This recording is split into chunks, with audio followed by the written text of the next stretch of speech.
اس انداز میں بارگاہ رسالت میں نذرانہ عشق و محبت پیش کر رہے تھے اور ہمارے قلوب و اذہان کو معطر کر رہے تھے۔ تو سامعین محترم، آئیے اب محفل سماع کی جانب سفر کو جاری رکھتے ہیں۔ بر صغیر میں قوالی صوفیاء کرام کی تبلیغ دین کا ایک اہم عیاں اور پہلو رہا ہے۔ جو کام بر صغیر میں تیر اور تلوار کے ساتھ نہیں ہو سکا، وہ کام صوفیاء کرام نے سازوں سے لیا۔ علامہ اقبال رحمۃ اللہ علیہ نے بڑی خوبصورت بات کی ہے، وہ لکھتے ہیں کہ رہے نہ عیب کو غوری کے مار کے باقی، رہے نہ عیب کو غوری کے مار کے باقی، ہمیشہ تازہ و شیریں ہے نغمہ خسرو۔ حضور دادا گنج بخش رحمۃ اللہ علیہ اپنی کتاب کشف المحجوب میں ارشاد فرماتے ہیں، السماء زاد المضطری، یعنی سما جو ہے مضطرب لوگوں کا زاد راہ ہے۔ خواجہ معین الدین چشتی اجمیری رحمۃ اللہ علیہ سے لے کر تمام صوفیاء چشت توحید و معرفت کی تبلیغ کرتے رہے مضامیر کے ساتھ، بلکہ بعض اولیاء اللہ کی جانیں بھی سما کے دوران چلی گئی۔ مثال کے طور پر ڈاکٹر ظہور الحضرت شارف اپنی کتاب تذکرہ اولیاء چشت، تذکرہ اولیاء پاک و ہند اور دلی کے 22 خواجہ میں لکھتا ہے کہ حضرت خواجہ قطب الدین بختیار کاکی رحمت اللہ علیہ کو محفل سماع میں جب قوال نے ملا احمد جام کی غزل سنائی تو اس کے پہلے ہی جملے پر جب انہوں نے یہ شعر پڑھا کہ کشتگانے خنجر تسلیم را، کشتگانے خنجر تسلیم را، ہر زمانہ از غیب جان دیگر است۔ جب یہ غزل کا شعر سنایا تو آپ نے ایک چیخ ماری اور جان جان آفرین کے سپرد کر دی، یعنی آپ کا وصال ہو گیا۔ ایک اچھا لہکار اور سریلا قوال جب قوالی کرتا ہے تو ایسے لگتا ہے جیسے اس کی آواز ہماری سماعتوں کی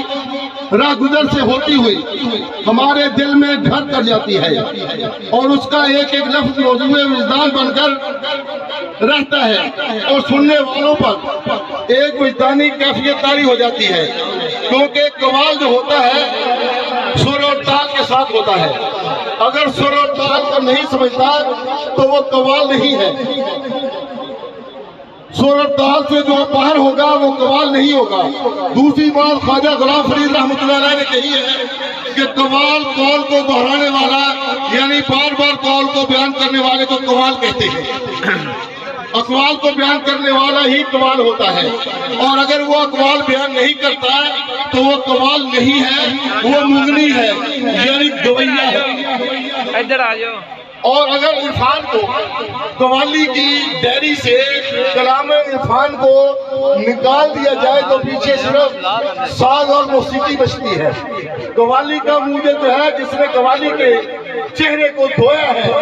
اسے امیر خسرو کہتے ہیں۔ کیا بات ہے، اس نے قوالی کے چہرے پر ایک طرف طبلے کا غازہ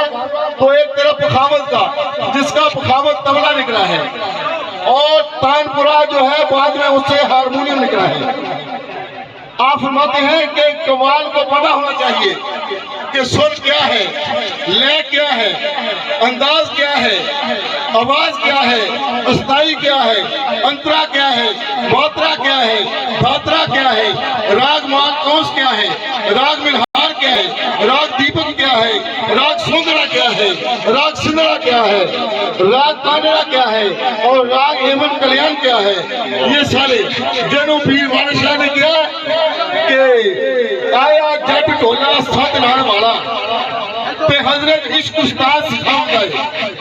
ستی سنی رلا کے وجلی نو انگل پور کرام تے لاؤں گئے، ستی سنی رلا کے وجلی نو انگل پور کرام تے لاؤں گئے، پہرو نال پلاسیاں پی بولے تے ود کٹنا ماترے لاؤں گئے۔ کمال یہ ہے کہ سمجھ لیجئے ذرا دنیا کے جتنے بھی سینٹنسز ہیں، جتنے بھی گرامر ہیں، جتنی عربک کردانیں ہیں، عربی کی یا انگلش کی کردان یا سینٹنسز ہیں، ان میں سب سے مشکل سینٹنسز جو ہیں وہ موسیقی کے ہیں۔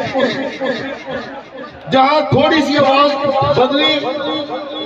تو بندہ ایک راگ سے دوسرے راگ میں داخل ہو جاتا ہے، اور جس کو پتا ہے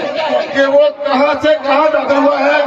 وہی گویا ہے۔ استاد فتح علی خان صاحب، نصرت فتح علی خان کے والد گرامی نے کیا خوب کہا تھا کہ جب میں گانے بیٹھتا ہوں تو میں گالڑ کی طرح ہوتا ہوں، یعنی گلاری کی طرح، اور میرے سامنے موسیقی کا شجر ہوتا ہے، اور میں کبھی ایک راگ سے راگنی اور دوسری راگنی سے راگ پر کبھی ادھر شاخ پہ پھلانگتا ہوں اور کبھی ادھر پھلانگتا ہوں، اور مجھے پتا ہوتا ہے کہ میں کس راگ میں ہوں اور کس راگنی میں ہوں، یعنی 18 راگ اور 36 راگنی ہے۔ یہ ضروری نہیں کہ کوئی قوال سرگم کو قوالی میں الاپ کرے، لیکن یہ ضروری ہے کہ قوالی میں اقوال کو بیان کرے۔ اکلے شیر پرندانہ قوالی نہیں، یہ تو نعت خان بھی پڑھ دینے، مولوی بھی پڑھ دینے، نقیب حضرات بھی پڑھ دینے۔ مطلب ہے کہ لوگ پھر یہ شیر بھی پڑھنے کا مطلب ہے کہ لوگ سب طبلے سرنگی میں پیسے دے دینے۔ استاد دامن نے بڑی خوبصورت گل کی، آخری گل کرنا تو میں آج دے مہمان کو بلانا وا۔ استاد دامن کہتا ہے کہ دلا بہت چنگا ہے تے پھر کی بہت چنگا ہے تے پھر کی ایتھے لوگ ازما کے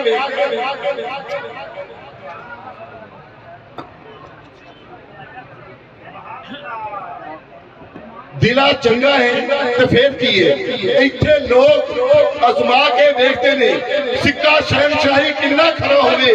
ایتھے لوگ ٹنکا کے دیکھتے نے سکہ شہنشاہی کنا چنگا ہوئے، کنا کھڑا ہوئے، ایتھے لوگ ٹنکا کے دیکھتے نے، اور روے یارانو ایتھے پہاس کے کھوئے لمکا کے دیکھتے نے۔ تے اگے بڑی انہوں کھری گل کی تھی، کہندہ استاد احمد کہندہ کہ رج کھان دیا سبے مستیاں نے اور لگے آٹا کے طبلے پٹاف دینے۔ دامن رج کھان دیا ساری مستیاں نے، لگے آٹا کے طبلے پٹھاک دینے۔ تو حضرات محترم بات یہ ہے کہ اللہ نے آخری گل کرنا ہے اپنے بندوں کی ہدایت کے لیے قرآن اور صاحب قرآن کو دنیا میں بھیجا، اور قرآن کو صاحب قرآن نے اپنے انداز میں سمجھایا تو حدیث کہلایا،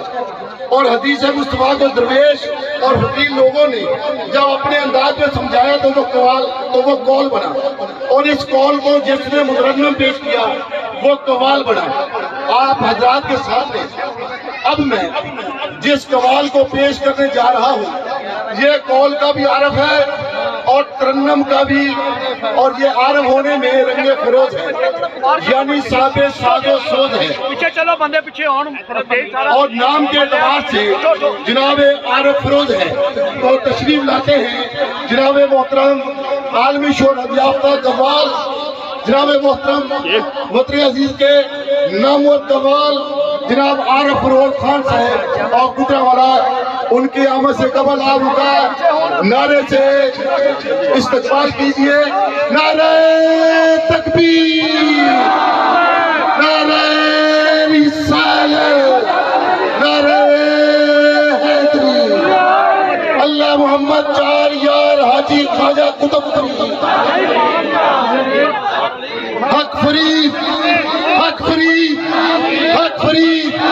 حق فرید، جناب عارف فروز خان صاحب۔